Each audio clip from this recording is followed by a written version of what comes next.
Hey everyone, today is 2nd August 2024 and we are going to solve the problem of the day, which is minimum swaps to group all ones together part 2. So we are given an integer array nums and we want to find the minimum number of swaps which we can make to club all the ones together. So if we look at this example, if we want to club all the ones together, we just move this 1 to here and this 0 to here, and we basically have our solution in one swap. So our answer is 1, since we only need to make one swap. So the answer was pretty evident in this scenario, but like in this example, if you accidentally swap this fifth position with fourth, making it uh, 4101, then you will have to again make the swap here, and it will basically cost you two swaps. Instead, the actual solution was to swap this one here in place of 4, and you'll have your answer in 1 only. So how can we do that? So I tried simulating this also, but that was not efficient to do. So greedy approach was also not working. So I looked at the problem hint. So if you look at the topics of this problem, it is a sliding window problem. And if you look at the hint, that we need to notice that the number of ones to be grouped is fixed. So from here we get the hint that our sliding window size will be the number of ones. So what we can do from here? I'll drag a sliding window here. So we have a sliding window. If you notice, the size of it is the number of ones we have here. So it is 1, 2, 3, 4, 5. It's 5 in size, this sliding window. So I'll place it over here. I'm ignoring the circular part of this. I'll come to that later. So if you look at it here, I'll just keep track of our answer. So first our answer will be infinity, since we don't know how many swaps are going to be there and we want to minimize that. So first in this window, we'll check the number of zeros. So since the number of zeros is 2, I'll update the answer to 2. So why did I update it here? So since we have the window size is equal to the number of ones, and we notice that there are two zeros here, which means there are definitely going to be two ones outside of this window, and we need to bring them inside this window to go to the solution if we want this particular window to have all the ones. So this, if this window was our solution, we'll need two swaps to bring go to our solution. But let's move on. So if we move our window here, we can notice that only 1 0 is here. So I will update our answer to 1, since that's the minimum number of zeros which we have seen. Then I'll move forward, still 1 0. Now we have two zeros. We don't need to update the answer. So we found that one swap is enough, which is bringing this to here, but we don't need to tell that which swap. We just need to say that only one swap is enough to make our uh, array conform to whatever the solution is, which is the all ones clubbed together. So now coming to the circular dependency part, sorry, circular array part, what we'll do is I'll just show it like this.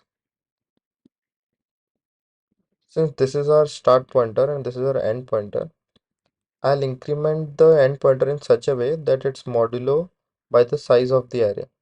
So that makes it that our end pointer will go again to 0, 0th position after the last position. But our start will not be incremented in that way, since that will go in an infinite loop. I'll show you. So now we see that three zeros are there, then we see two zeros are there, then we see again two zeros, then two zeros, and when we come here our start goes to 8 because we don't modulo the start, so we stop our algorithm there.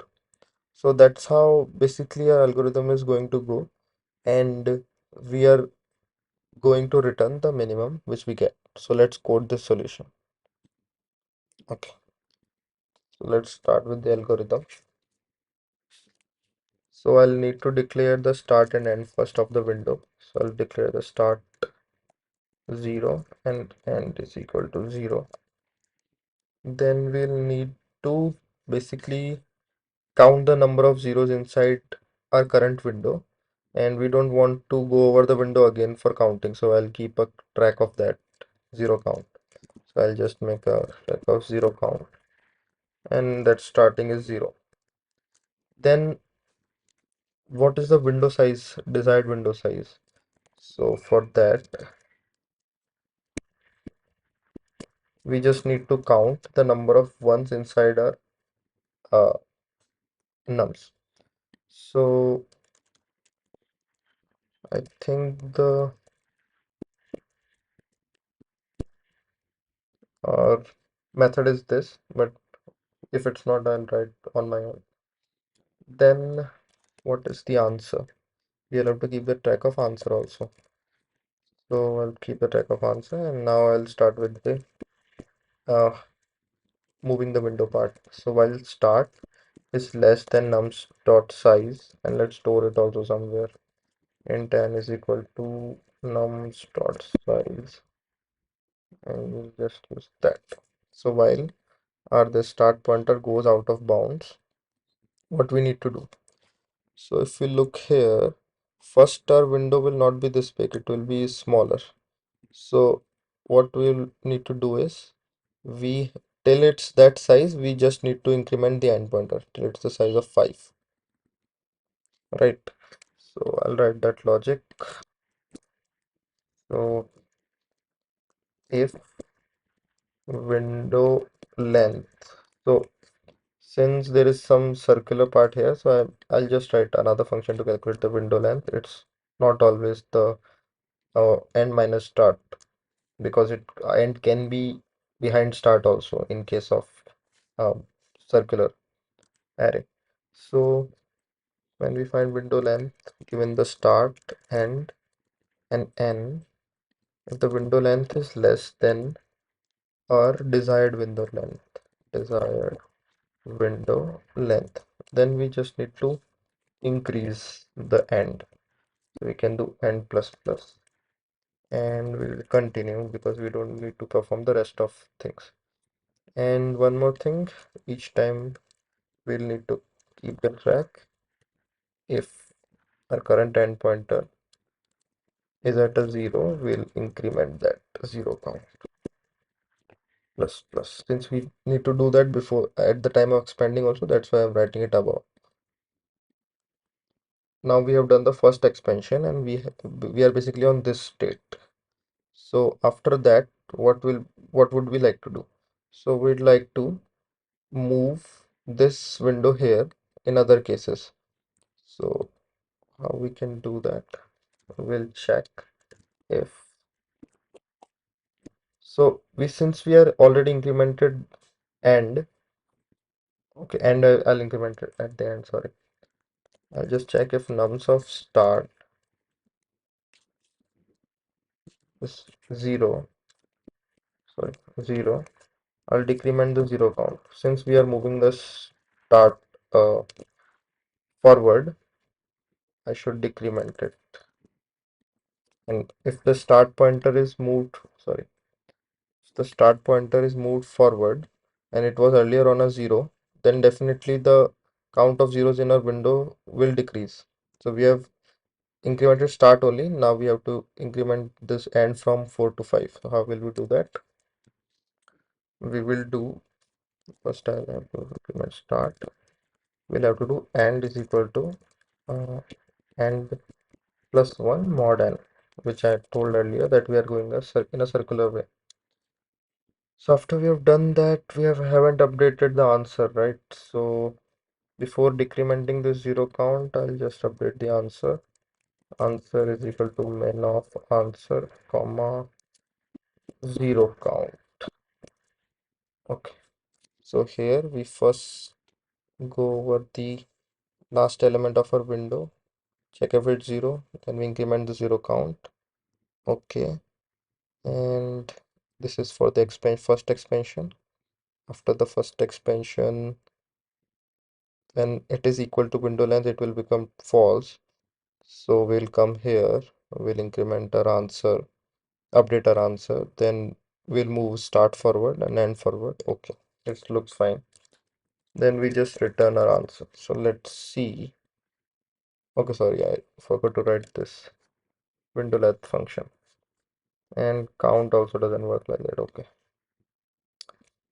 So I'll just go for int I in num, and if I is equal to 1, we do the desired window size plus plus.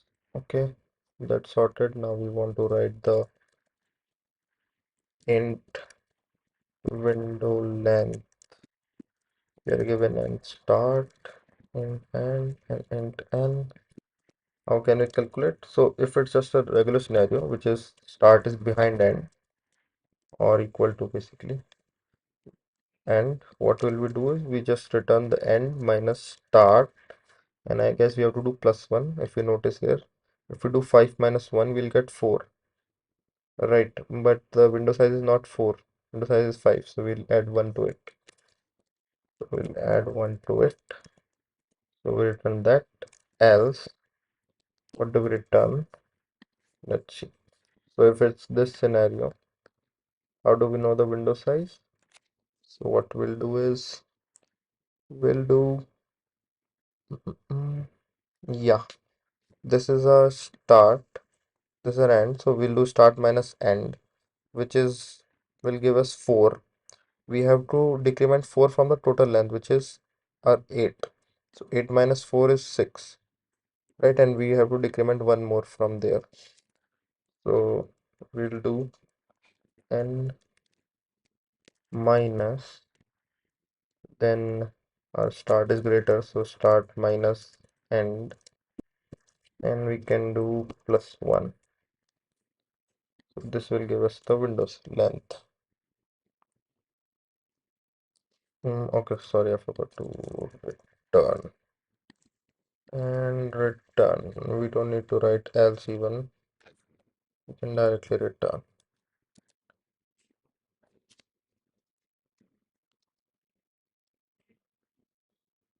What's the issue? There's some desired window size is there. Okay.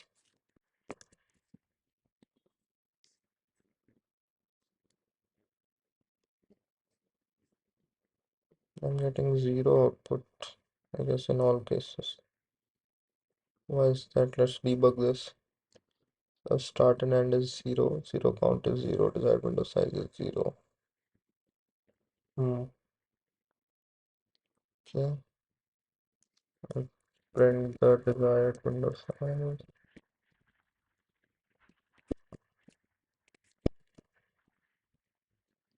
and while start is less than end,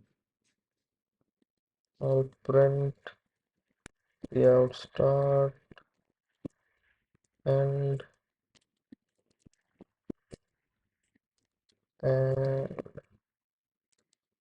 basically our answer.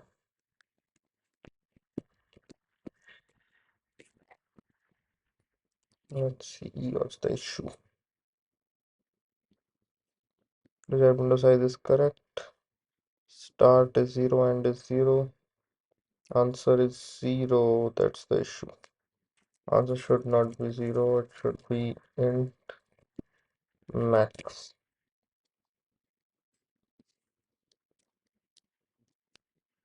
Okay, so it's working. Yeah, and one corner scenario which you missed is if all the elements are 0. So for all the elements are 0, we can do early return. Since if all the elements are 0, this condition, desired window size is 0. So this condition will never become true, and what will happen is the answer will be updated with a wrong value of the 0 count, which we don't want. So we'll just check it here. If desired window size is 0, we just return 0. So I'll write the test case also. 0, 0, 0, and we run it. That's